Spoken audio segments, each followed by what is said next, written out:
اعوذ باللہ من الشیطان الرجیم بسم اللہ الرحمن الرحیم وَاعْلَمُوا أَنَّمَا الْحَيَاةُ الدُّنْيَا لَعِبٌ وَلَهْوٌ وَزِینَةٌ وَتَفَاخُرٌ بَینَکُمْ۔ جان رکھو بے شک دنیا کی زندگی کھیل ہے، تماشا ہے، اور آپس کی زینت، اور تفاخر بینکم۔ محترم حضرات، ابھی آپ کے سامنے سورہ الحدید آیت 20 اس کا ایک ٹکڑا تلاوت کیا گیا ہے اور ترجمہ آپ نے سماعت فرمایا۔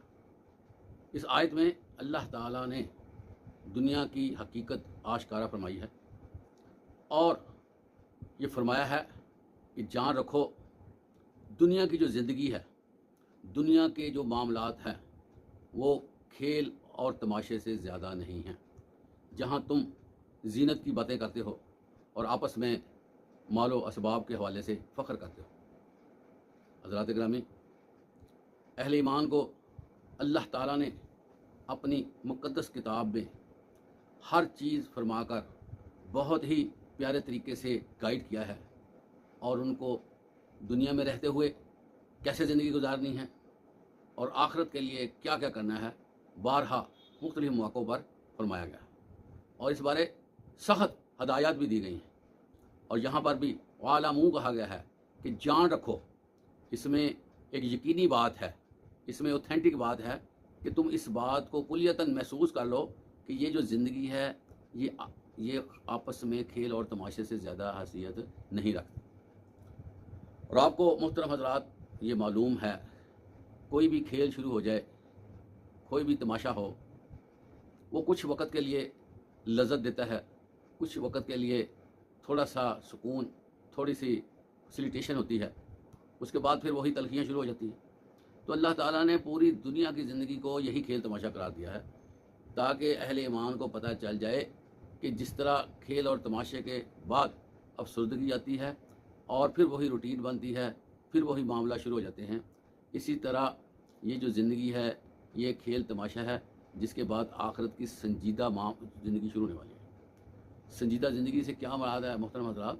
کہ جس میں حساب کتاب کا لمبا چوڑا کام شروع ہونے والا ہے، اور وہ معاملہ اتنا نازک اور اتنا زیادہ سینسیٹیو ہوگا کہ وہاں پر کسی بندے کو اپنی ذات کے علاوہ کسی اور کی فکر نہیں ہوگی، نفسا نفسی کا عالم ہوگا، اور ہر بندے کی یہ خواہش ہوگی کہ میری جان چھوٹ جائے، میری خلاصی ہو جائے، مجھے یہاں سے اچھے طریقے سے نکال دیا جائے۔ محترم حضرات، وہاں پر ایسے بھی مجرمین ہوں گے جو کہیں گے کہ ساری دنیا کی دولت بھی لے لی جائے تو مجھے چھوڑ دیا جائے۔ تو یہاں پر بطور وارننگ اور تنبیہ کے اللہ تعالیٰ نے یہ پیشگی فرما دیا ہے کہ جس دنیا کے لیے تم مرتے جا رہے ہو، جگڑتے جا رہے ہو، اور کلیشز پہ کلیشز بنا رہے ہو، اور دوسروں کو ڈی گریڈ کر رہے ہو، دوسروں کو اپنے انتقام کا نشانہ بناتے ہو، دوسروں کے لیے تم گڑھے کھود رہے ہو، دوسروں کے لیے تم برا سوچ رہے ہو، یہ زندگی کتنی دیر کی ہے؟ اس زندگی میں تم نے کتنا رہنا ہے؟ اتنی لمبی چوڑی تم پلاننگ کر کے بیٹھے ہو، اور لوگوں کو سکپ کرنے کے لیے تم ایڑی چوٹی کا زور لگاتے ہو۔ تو یہ دنیا کی زندگی تو محض کھیل تماشا ہے، ابھی شروع ہوا، ابھی اس نے ختم ہونا۔ تو محترم حضرات، عقل مندوں کے لیے تھوڑی سی بات بھی بڑی ہوتی ہے۔ جو بیوقوف ہوتے ہیں، جو پاگل ہوتے ہیں، مینٹل ہوتے ہیں، ان کو سمجھاتے جاؤ پھر بھی وہ الٹا کرتے ہیں۔ تو اہل علم لوگ ہر بات کو سنجیدگی سے لیتے ہیں، اور یہ جو آیت کا کچھ حصہ میں نے آپ کے سامنے پیش کیا ہے، اگر ہم اس آیت کو سمجھ جائیں، اس کے بارے میں جو میسج ہے ہم اپنے دل و دماغ میں بٹھا لیں اور اپنی زندگیوں کو لائٹ کرنا شروع کر دیں، اپنے معاملات کو مختصر کرنا شروع کر دیں، اپنے آپ کو ریورس میں لانا شروع کر دیں، تو کوئی وجہ نہیں ہے کہ ہماری آخرت سنور جائے۔ ہماری آخرت کی کامیابی کا تعلق دنیاوی معاملات کے ساتھ لنکڈ ہے۔ اگر ہم نے دنیا کو اپنا اوڑھنا بچھونا بنایا، دنیا کے لیے تگ و دو کرتے رہے، دنیا کے لیے فراڈ کرتے رہے، دنیا کے لیے دوسروں کو ہم گراتے رہے، تو کوئی وجہ نہیں ہے کہ آخرت میں بھی ہمارے ساتھ وہی کچھ ہوگا جو ہم نے یہاں پر کیا ہے یا کر رہے ہیں۔ اس لیے ضروری ہے کہ ہم اس آیت کی مقصد کو سمجھیں اور اپنے آپ کو اس طرح ترتیب دے لیں کہ دنیا بھی ہماری چلتی رہے لیکن ہمارے لیے آخرت کی پرائرٹی زیادہ ہو جائے، اور پھر جس کی وجہ سے ہماری زندگیاں روز بروز آسان ہوتی جائیں گی، اور یہ جو ہمارے اندر تلخی پیدا ہوتی ہے، دوسرے کے بارے میں غصے کا جذبہ ابھرتا ہے، انتقامی ذہن بنتا ہے، اور دوسروں کو گرانا ہماری پرائرٹی بن جاتی ہے، اس سے ہم نکل جائیں گے۔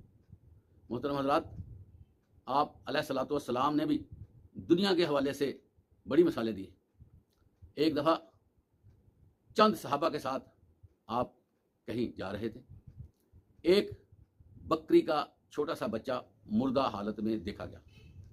آپ صلی اللہ علیہ وسلم وہاں پر رکے اور اپنے صحابہ سے کہنے لگے، ہے کوئی تم میں سے جو اس کو 2 درہم میں لے لے؟ صحابہ کرام عرض کرنے لگے، یا رسول اللہ صلی اللہ علیہ وسلم، اگر یہ کوئی ہمیں مفت میں بھی دے تو ہم اس کو نہیں لیں گے، کیونکہ یہ مردہ ہے اور اس کی کوئی حقیقت نہیں ہے۔ محترم حضرات، آپ نے اس مثال کے بعد فرمایا کہ اللہ کے سامنے بھی دنیا کی حقیقت اسی طرح ہے جس طرح آپ کے نزدیک یہ مردہ ہے، اور اللہ کے ہاں اگر اس دنیا کی قدر و قیمت مچھر کے پر کے برابر بھی ہوتی تو اللہ تعالیٰ کسی کافر کو پانی کا گھونٹ نہ دیتے، لیکن خود اللہ تعالیٰ نے اس دنیا کو ڈی ویلیو کیا ہے، اور اہل ایمان کو بھی اس کے بارے میں بار بار کہا ہے کہ اس دنیا کے پیچھے نہ پڑو، اس دنیا کو اپنا اوڑھنا بچھونا نہ بناؤ، اس دنیا کی اتنی فکر نہ کرو کہ تم جو ہے وہ آخرت کو بھول جاؤ۔ اس لیے کہا جاتا ہے کہ دنیا کی فکر اتنی کرو جتنا یہاں رہنا ہے، اور آخرت کی فکر اتنی کرو جتنا آخرت میں قیام پذیر ہونا ہے۔ صاف ظاہر ہے کہ دنیا کی زندگی بہت ہی چھوٹی ہے، اور آپ صلی اللہ علیہ وسلم نے دنیا کی زندگی کی مثال دیتے ہوئے یہ کہا کہ کوئی بندہ سمندر میں اپنی انگلی ڈال لے تو باہر نکالے تو انگلی کے ساتھ کتنا پانی لگا رہے گا، کتنا پانی سامنے آئے گا؟ ایک قطرہ بھی نہیں۔ اللہ کے نبی فرماتے ہیں آخرت کے مقابلے میں دنیا کی زندگی قطرے سے بھی کم ہے، اس لیے جہاں اتنا فرق ہو تو پھر ترجیح بھی وہی دینی چاہیے جو لامحدود ہے اور جس میں ابدیت ہے۔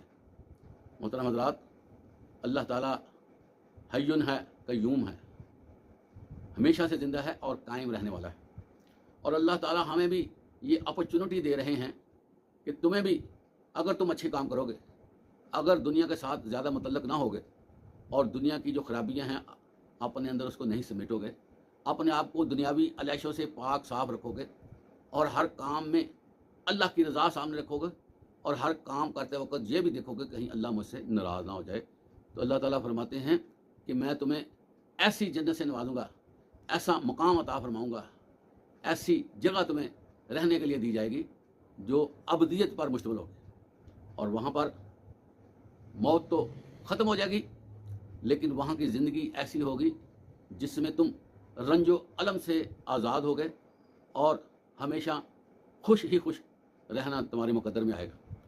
لیکن اس کے لیے ضروری ہے کہ تم دنیا کی زندگی کو اپنے ذہن اور دماغ سے نکال کر زندگی گزارو، کیونکہ یہ ایک ایسا معاملہ ہے جس سے پھر بندہ اللہ کی ذات کو سائڈ پہ رکھ دیتا ہے، اور دنیا کے پرسو کرتے کرتے وہ اپنا سارا کچھ گنوا دیتا ہے اور اپنے پیچھے کچھ نہیں چھوڑتا۔ تو جو لوگ دنیا چاہتے ہیں، اللہ فرماتے ہیں ہم دنیا میں سارا کچھ اس کو دے دیتے ہیں، جس طرح اہل کفر اس وقت دنیا کی تمام آرائشوں اور سہولتوں سے مستفید ہو رہا ہے۔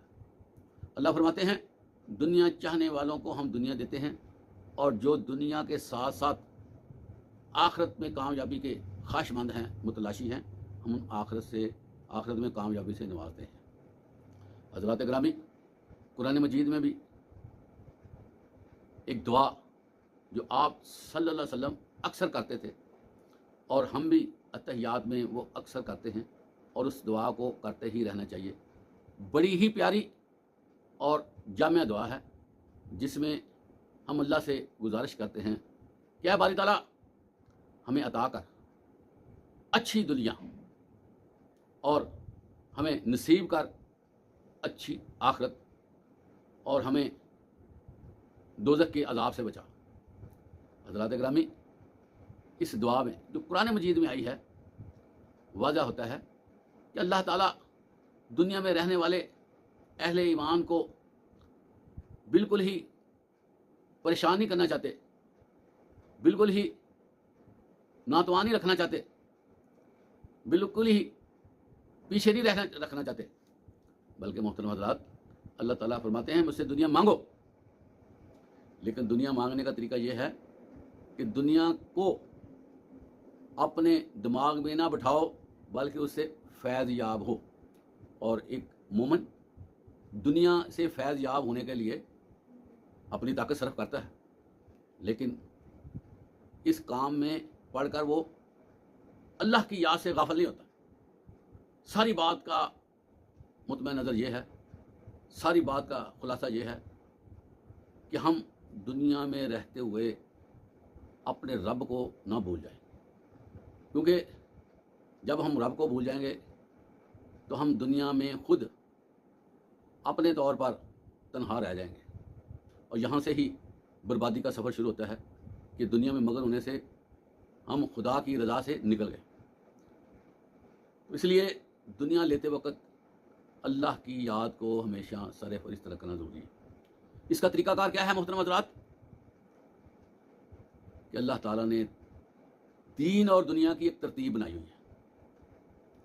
صبح اٹھتے ہی اللہ تعالیٰ کی طرف سے مؤذن فجر کی اذان دے دیتا ہے، الصلاۃ خیر من النوم، نماز نیند سے بہتر ہے،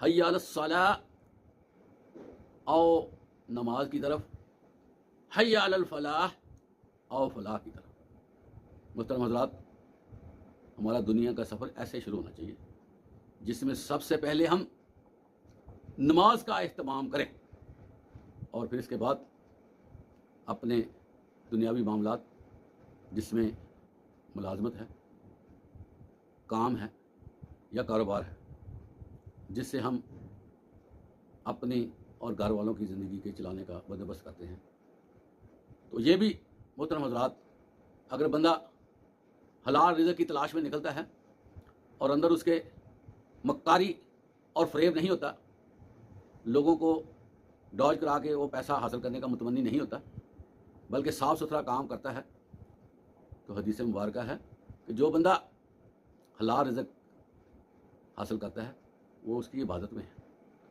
اور جو حلال رزق حاصل کر کے اپنے گھر والوں کو کھلاتا پلاتا ہے وہ اس کی طرف سے صدقہ ہے۔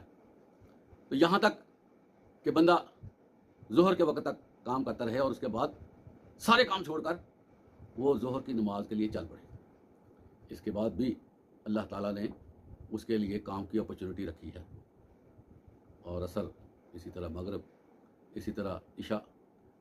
دین ہمیں کام سے نہیں روکتا، لیکن یہ ضروری امر ہے کہ ہم کام کے ساتھ ساتھ اللہ کی یاد کو بھی ساتھ اپنے رکھیں اور اس میں غرق رہیں۔ محترم حضرات، بہت سے کام ایسے ہیں جو ہاتھ سے کرنے پڑتے ہیں، جو ورکنگ کرنی پڑتی ہے، لیکن ہماری وہاں پر زبان کو استعمال کرنے کی ضرورت نہیں ہوتی، تو وہاں پر ہمیں اللہ کا ذکر کرتے رہنا چاہیے۔ ہماری دنیا بھی بنتی رہے گی اور آخرت کی تیاری بھی ہوتی رہے گی۔ آپ صلی اللہ علیہ وسلم ہمتاً مصروف رہتے تھے اور اپنے آپ کو وقف کیا ہوا تھا۔ اگر ہم آپ صلی اللہ علیہ وسلم کی سیرت کا مطالعہ کریں، آپ صلی اللہ علیہ وسلم کے شب و روز کو دیکھیں، تو یہ حیرانگی ہوتی ہے کہ اللہ کے نبی کتنا کام کر کے گئے۔